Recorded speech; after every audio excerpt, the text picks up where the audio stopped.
नमस्कार मंडळी, आज आपण आलो आहोत निगडी विहार लेकच्या बाजूला असलेल्या पाचपोली गावात पोस्ट ऑफिसच्या समोरच्या एकविरा आईच्या मंदिराचे दर्शन घ्यायला.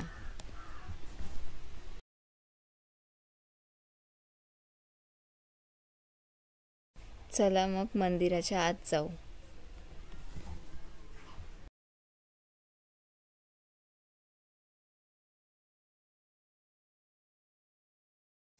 दरवर्षीप्रमाणे 23 जानेवारी ते 26 जानेवारी एकविरा आईचा सोहळा साजरा करण्यात येतो.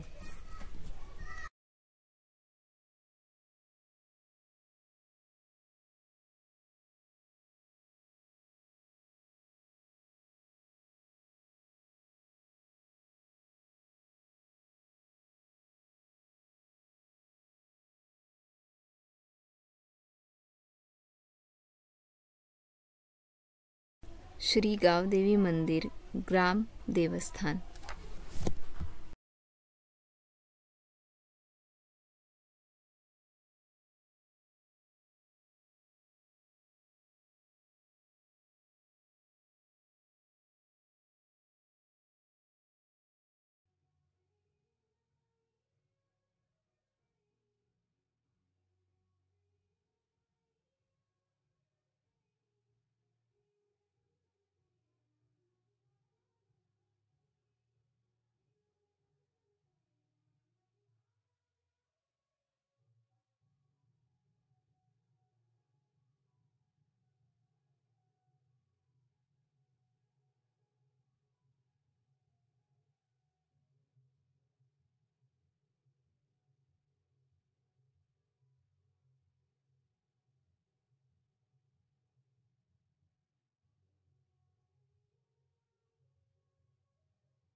मंदिराचे पूर्वीचे फोटो आहेत हे सगळे.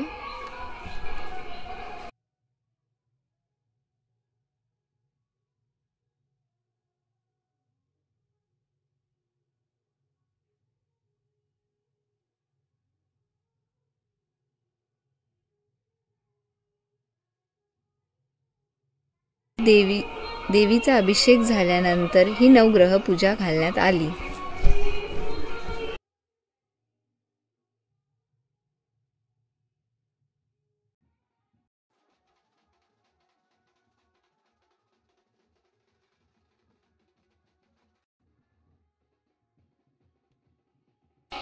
महिलांनी एकविरा आईच्या पालखीची पूजा केली.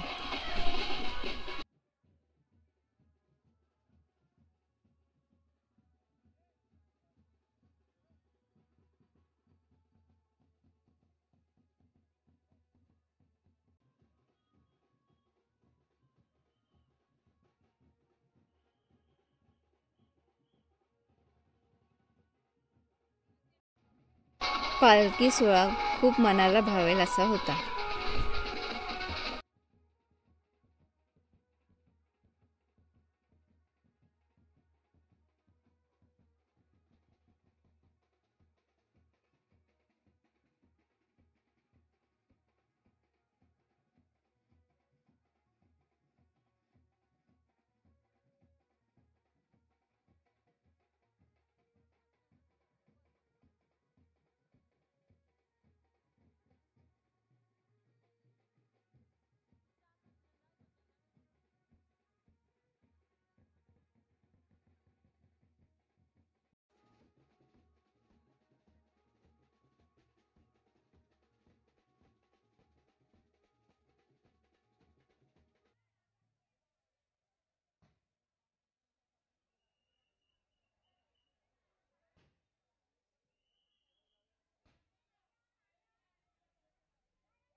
गावातील मातेची हे देवस्थान पुरातन आहे, ग्राम देवस्थान आहे पाचपुरी गावाचं. या गावामध्ये हे पिढी आलेलं म्हणजे पिढीपासूनचं मंदिर आहे. आज या मंदिराला भरपूर वर्ष झाली आहेत. हे आमची 4थी का 5वी पिढी. आता या मंदिरामध्ये जीर्णोद्धार मंदिर जेव्हा बनल्यापासून त्या ठिकाणी आम्ही गावातील मातेची पालखी साजरी करतो. आणि संपूर्ण गाव एकत्र येऊन ते जात भेद कुणाचं काही नसतं. सर्व एकत्र असतात, सर्व एकत्र मिळून काम करतात. ज्याला तो आपल्या परीने कामं करतात. हा प्रोग्राम 4 दिवसाचा असतो. या ठिकाणी 23 तारखेला गावदेवीचं बायांची गाणी असतात. दुसऱ्या दिवशी 24 तारखेला अभिषेक असतो, होम असतो, हवन असतं. 25 तारखेला ऑर्केस्ट्रा असतो. 26 तारखेला देवीचा महामंडळ. हा देवीची पालखी दुपारी 2 वाजता या गावात निघते. तर पूर्ण गाव कम्प्लिटली खालचा पाडा, वरचा पाडा, डोंगरी पाडा, टाळ्या चाल या सर्व मंदिरापासून सुरू की संध्याकाळी 7 वाजता येते. त्यातील महाआरतीनंतर तिथे मंडळ होतं. ही नवसाला पावणारी देवी आहे. तिथे भरपूर असे नवस घेतले जातात. म्हणजे अगोदरपासून जे हे आम्ही लोक आता करतो, पण हे आमचे जे पूर्वज होते, ज्या मंदिराची देखभाल करायची त्या ठिकाणी लिहिलेलं आहे. तिथे त्याच्यावरती लिहिलेलं आहे ते पुरातन मंदिर कसं होतं, म्हणजे अगोदर कसे होते तर तिथे सर्व लिहिलेलं आहे. आता कोणी जमीन दिली, काय दिले, कसं दिलं, कसा गाव होता पहिला अगोदर, ह्या पद्धतीने कसं मैदान होतं, हे सर्व त्या पद्धतीनं सरळ लिहिलेलं आहे. मी स्वतः जेव्हा मी नगरसेवक झाल्याच्या नंतर मी जिंकून आलो तर हे मंदिराचं आम्ही गावकरी म्हणून हा जीर्णोद्धार केलेला आहे. महिला मंडळ, पुरुष, मुलं संपूर्ण हा मंदिर सगळं खंडाचं झालं. हा जीर्णोद्धार करून आम्ही हे मंदिर स्थापित केलं. भरपूर गावाचे भरपूर जुनं पुराणे महिला भरपूर आहेत. जुनी घरं आहेत. त्या जुन्या घराचे सर्व हे सर्व जे बांधकेले आहेत अशी देवस्थानाची कहाणी आहे. आणि ही गावदेवी माता खरोखर नवसाला पावते. ही नवस म्हणजे वर्षानुवर्ष नवस करत भरपूर जण आले. जय गावदेवी.